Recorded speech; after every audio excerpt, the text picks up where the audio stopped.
Hello, everyone, and welcome back to a very late reaction of the Spurs versus Arsenal game. Some days have passed, things have simmered down. Franticness, has kind of slowed down, but that game was still very good. Watch that game again, and it was an incredible performance, if I say so myself. I think that first half was probably up there in terms of tactical masterclass as the one against Man City, but just more clinical. We're just more productive in that game. I mean, Spurs had no shots on target in the game, in the first half. Just following on with the theme, of Arsenal, that's just denying teams chances.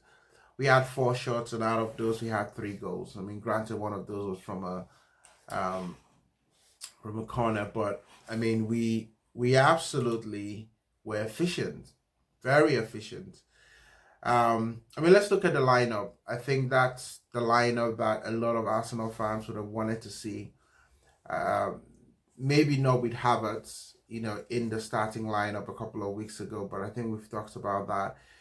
He is now very, very important for the team. He starts the games, probably the first name on the team sheet.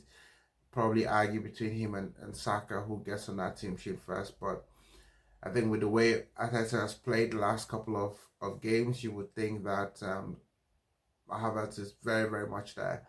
I love that line. I love the baseline, especially with Partey Day. And this video is really gonna focus on Partey because he was absolutely incredible. And did you guys also notice the height advantage that Arsenal had in that game? It seemed like everyone that was chosen was really chosen to make sure that we could combat any and have that height advantage over Spurs. Tommy Yasu, Havertz, Declan Rice, Partey.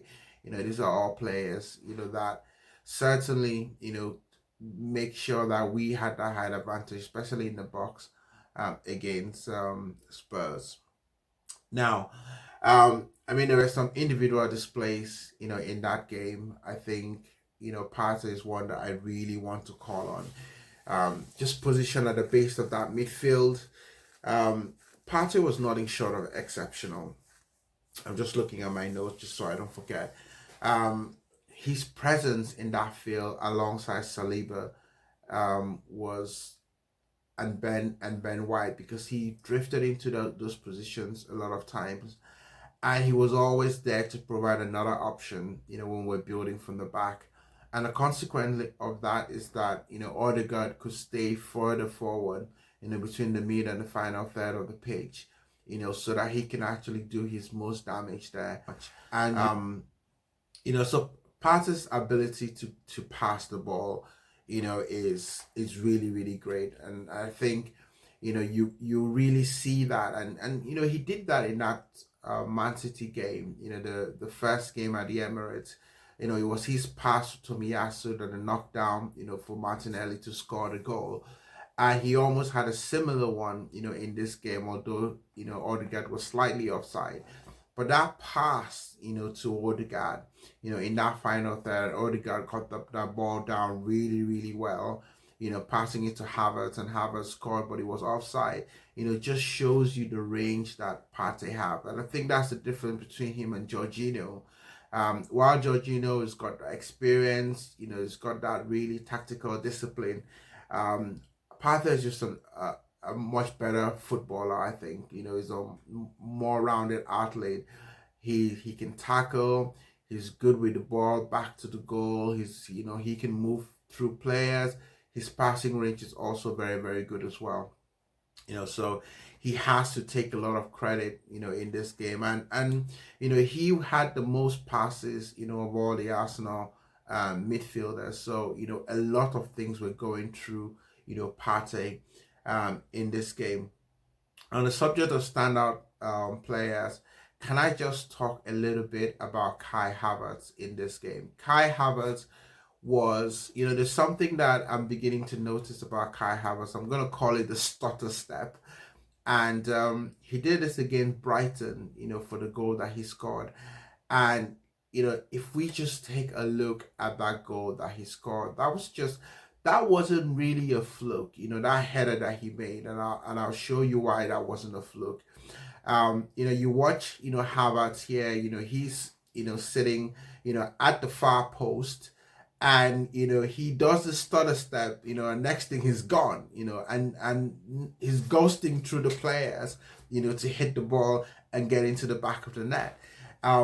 Just look at this. This is just beautiful. I mean, when something really comes off, and I'm sure they must have practiced this, in the training ground, so many times. But it's not an accident how far away he was from where he eventually ended up, to score the goal.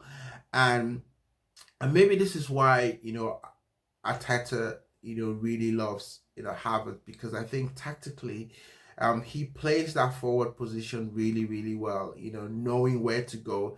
If he can just adjust his finishing, if his finishing can be clinical, this may just change, Arsenal's plans for the summer in terms of going for a centre forward, because he plays that centre forward role, very well, except the goals. And I know you say that that's kind of not what a centre forward is supposed to do. But the spaces that he gets into, dragging, players, out of spaces, it's just something absolutely fantastic. In this Spurs game, funny enough, he didn't have the most advanced position, at any point in time, in the game. This was Odegaard. He was almost playing a little bit like a second striker, in that game. And Havertz is beginning to really prove, the talent that, Mikel, saw in him, which is incredible. Just going back, to the game, again, that first half, was really, really, really good. I mean, you would think that, Arsenal, do some things, when they play certain teams, and I think that's really a good thing, that we don't necessarily always have a plan A. And what I mean by that is that, most coaches, would sort of like, this is how we play, it doesn't matter what the opposition is, we just play that way. Arteta has shown that he can play, multiple different ways, so, which is really interesting, because we did that against Spurs. And, there will be some things that I'm going to point out in this game that Spurs did, that they don't tend to normally do in all their other games. But I mean, the crowd was dead. The crowd was dead in that game until we had that Lazarus moment, when, Raya, did what he did. And listen, full disclosure here, I'm not necessarily a Raya fan, but I've watched that, clip over and over again. And I don't know, how anyone can justify, what he absolutely did in that game. Really, really igniting Spurs back to mind, because they did absolutely nothing up until that 63rd minute. And, tell me that he was trying to pass the ball to Partey, but that was a very, very difficult pass. And if you look here, you will see all the Spurs players, around boxing Partey in, so that pass, had a very high percentage of not really coming off. Even if the ball got to Partey, perhaps Partey would have lost that ball because of all the players that were swarming towards him.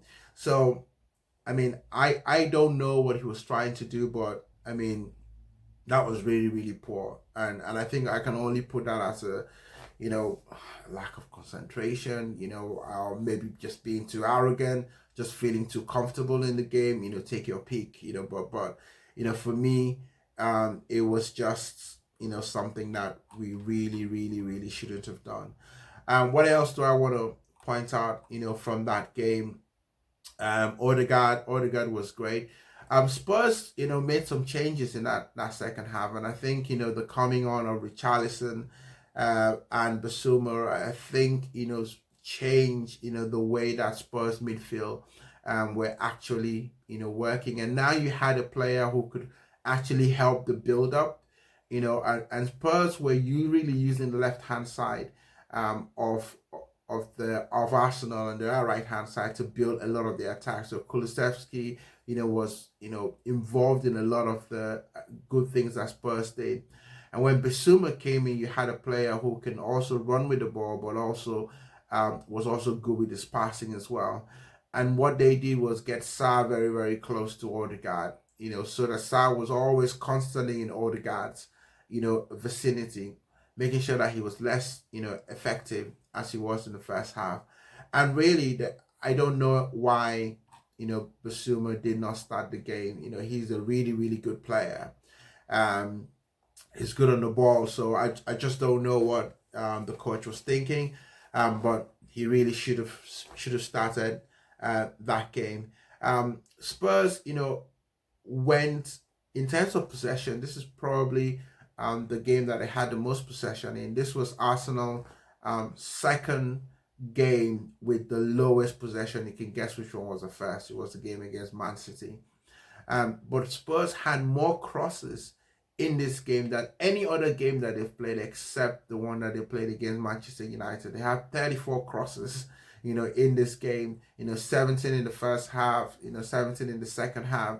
And, in the first half, the crosses were done, but it really wasn't getting into the box. It wasn't as effective. In the second half, when Richarlison came on, it gave more belief to the crosses. And when the targeting Richarlison, the Spurs felt that, they could actually do a lot. And this is where that height advantage that Arsenal had, made it a lot more difficult. Raya came, and caught a lot of those balls, and they've got to give him credit for responding, after his howler, and, just putting a little bit of calm into the game. I mean, 3-2 was the scoreline, but I think 3-2 really flatters Spurs. And I think, that game was definitely a 3-0 kind of game. It could have been worse, if Arsenal had just stuck, to what they were supposed to do. I mean, guys, let me know what you think, about that North London derby. Does that really convince you about, what's happening with Arsenal? And does it convince you that we're going to win the league? Does it convince you about Havertz? Let me know. Is this Arsenal best midfield, the trio of Partey, Odegaard, and Declan Rice? Is that what is going to take Arsenal to the promised land? Let me know in the comments as well. And thank you. If you made it this far, thank you for watching. Please like and subscribe, and put something in the comment section. Join the gang. We're getting lots of you, watching this, and subscribe. Let us know, what you're doing. And Game On reactions will return. It's Bournemouth against Arsenal next at the Emirates.